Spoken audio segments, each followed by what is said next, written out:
Hello दोस्तों, आप सभी कैसे हैं। मैं आशा करता हूँ कि आप सभी ठीक होंगे और अपनी तृप्ति के लिए मेरी कहानी पर आए हैं। आप सभी का तहे दिल से शुक्रिया। आप सभी का ज़्यादा वक्त ना लेते हुए सीधे कहानी पे आता हूँ। दोस्तों, मेरा नाम राज है। मैं 20 साल का हूँ और पंजाब का रहने वाला हूँ। ये कहानी आज से करीब 15 दिन पुरानी है। मैं अपने जिगरी यार के घर गया किसी काम की वजह से। मैं जब घर पे गया तो दोस्त नहीं था।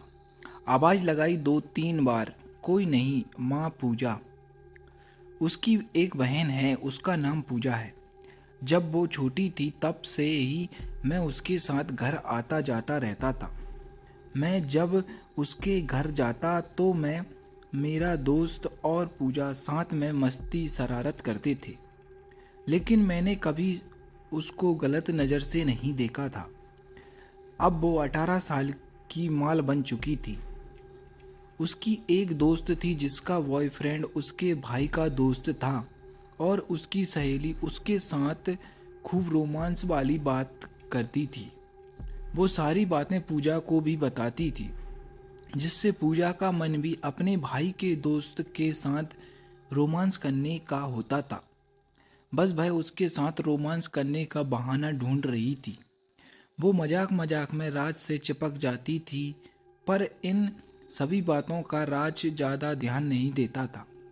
पर उस दिन जब राज उसके घर पहुंचा और पूजा से भाई के बारे में पूछा कि भाई, तो उसने बताया कि नानी की तबीयत खराब है, तो वह माँ के साथ ननिहाल गया है। तो राज ने बोला, क्या, कब आएगा? तो पूजा ने बताया, कल आ जाएगा। अभी माँ से बात हुई है फ़ोन पर, नानी अब ठीक हैं और कल तक दोनों लौट आएंगे। इतना सुनकर राज बोला, ठीक है पूजा, मैं कल आता हूँ। वो बाल बोलकर जाने ही वाला था कि तब तक पूजा बोली, इतना जल्दी में क्यों आते हो तुम? आए हो तो चाय पीकर ही जाना, क्योंकि पूजा ये आज का मौका गंवाना नहीं चाहती थी और उसने कैसे राज को रोमांस करवाने के लिए मनाया। सुनते रहिए आगे की ओर। पूजा बोली, नहीं, हम कुछ नहीं सुनना चाहते। आप बैठो, हम चाय लाते हैं। और वैसे मेरा अकेले मन भी नहीं लग रहा है। आप आए हैं तो थोड़ा बहुत टाइम कट जाएगा। फिर पूजा अंदर चली गई। वह दिखने में ऐसी लड़की थी जिसका फिगर इतना तगड़ा था कि किसी का भी सामान पानी छोड़ दे। पूजा राज को चाय देते हुए बोली, आप अभी तक कोई गर्लफ्रेंड नहीं बनाए क्यों? ये सुनकर राज को थोड़ा अटपटा सा लगा।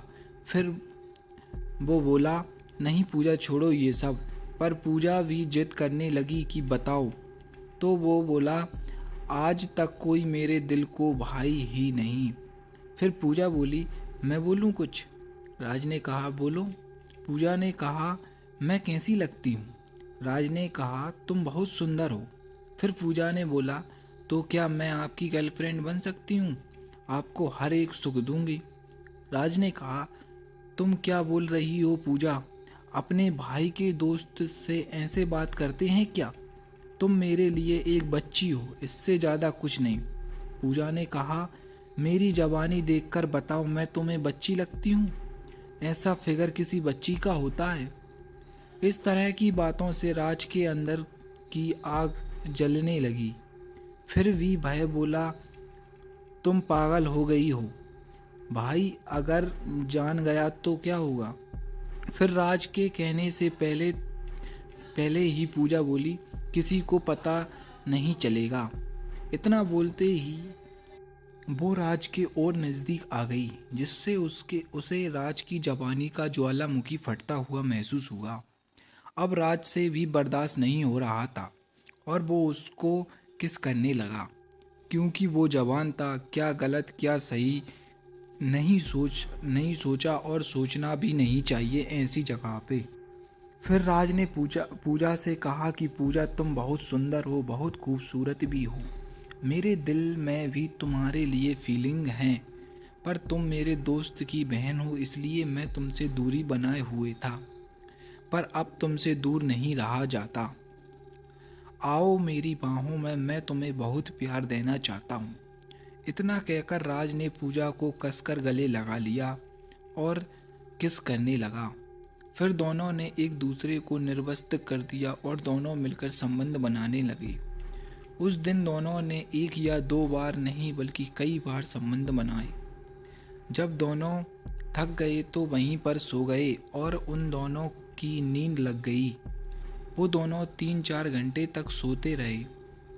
इतने में पूजा का भाई और उसकी माँ घर पर आ जाते हैं और दोनों को आपत्तिजनक स्थिति में पाते हैं। यह सब देखकर दोनों दंग रह जाते हैं। पूजा के भाई को विश्वास नहीं हो रहा था कि उसका परम मित्र उसके साथ इतना बड़ा धोखा कर सकता है। पूजा की माँ को भी विश्वास नहीं हो रहा था कि उनकी बेटी इतनी घिनौनी हरकत कर सकती है। पूजा की माँ और उसका भाई उन दोनों को नींद से उठाते हैं और उनको बहुत बुरा भला सुनाते हैं। पूजा का भाई उसके दोस्त राज पर अपना हाथ भी उठा देता है और उन दोनों में लड़ाई झगड़ा हो जाता है। पूजा का भाई और उसकी माँ राज के खिलाफ पुलिस में शिकायत दर्ज कर देते हैं और राज को पुलिस के हवाले कर देते हैं। राज के खिलाफ एफआईआर दर्ज हो जाती है, जिससे उसका पूरा जीवन बर्बाद हो जाता है। दोस्तों, मेरी कहानी यहीं पर समाप्त होती है। मैं आपको इस कहानी के माध्यम से बस इतना ही कहना चाहता हूँ कि आप अपने जीवन में ऐसी गलती कभी मत करना जिससे आपका जीवन बर्बाद हो जाए। वीडियो में अंत तक बने रहने के लिए धन्यवाद। कृपया करके चैनल को सब्सक्राइब कर लें और वीडियो को लाइक कर दें।